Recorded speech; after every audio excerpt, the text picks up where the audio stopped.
Yo mga idol, good evening. Ayan ang haba ng tinakbo natin simula Parañaque to Novaliches.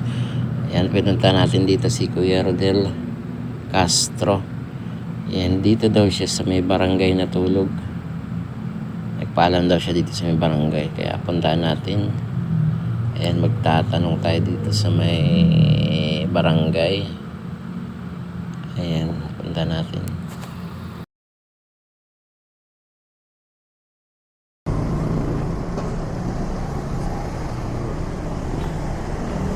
Sir, magtatanong lang. Sir, andito si Sir Rodel Castro. Bakit saan ba? Yung nakadimit na ano, yung Rodel Castro, meron ba tayong ano nun?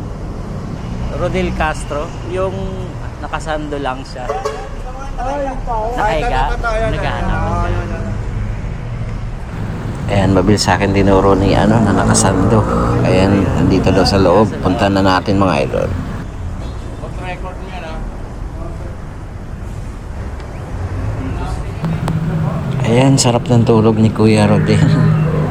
Sa barangay, sip na sip siya dito sa loob. Nagpaalam daw siya. Dito matulog. Sir, good evening.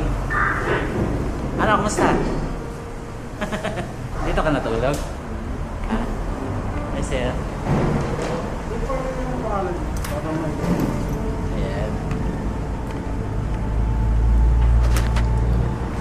Yeah.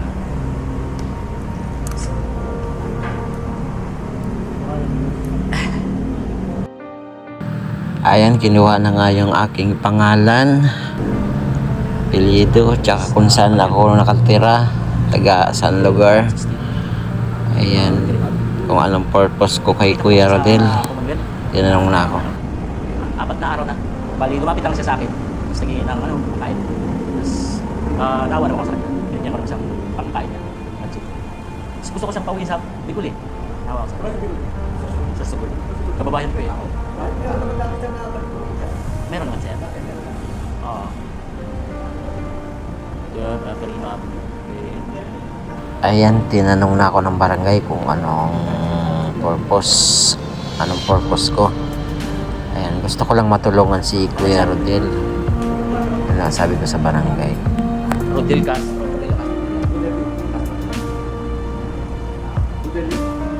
Rodel, ito yun sila pangalan. Rodel Castro. Castro.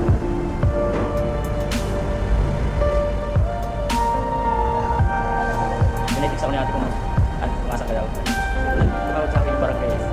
Hindi ka pala, hindi ka makadil.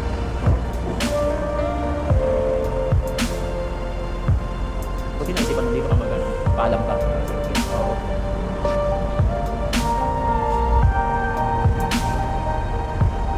Saan sinanda yung ano mo? Luwin din. Hindi mo pas ma. Ayan, ang sabi nga ni Kuya Rodel, nakasanlada yung kanyang cellphone. Kaya ginawang walang paraan para matubos na yung cellphone niya. Ayan.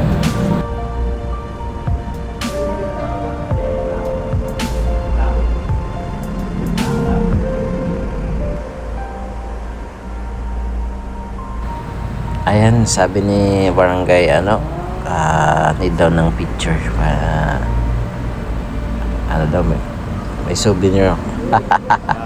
Ayan, nagpa-picture na nga. Need daw ng barangay.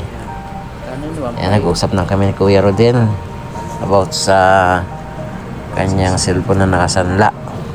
Ayan, binigyan ko na nga si Kuya Rodel ng pantubos ng kanyang cellphone. Ang sanla daw niya is nasa 1,650. Bali, binigyan ko siya ng 850. May bala na siya sa may pamasahe niya papunta doon. Malapit lang dito sa QC. Sabi niya bukas pupunta niya yung kanyang cellphone, tutubusin niya na. Ayun, pinakita niya yung kanyang resibo ng sanla. Ayan. Kaya bukas tutubusin niya lang ang kanyang cellphone. 1.5. Bali 1 ito ah. Bali sa child. Ano yan? Chat mo bukas. Ayun, salamat sa panonood mga idol. Hanggang dito na lang ang ating abangan na lang natin kung anong balita kung natubos na ni Kuya Rodel ang kanyang cellphone.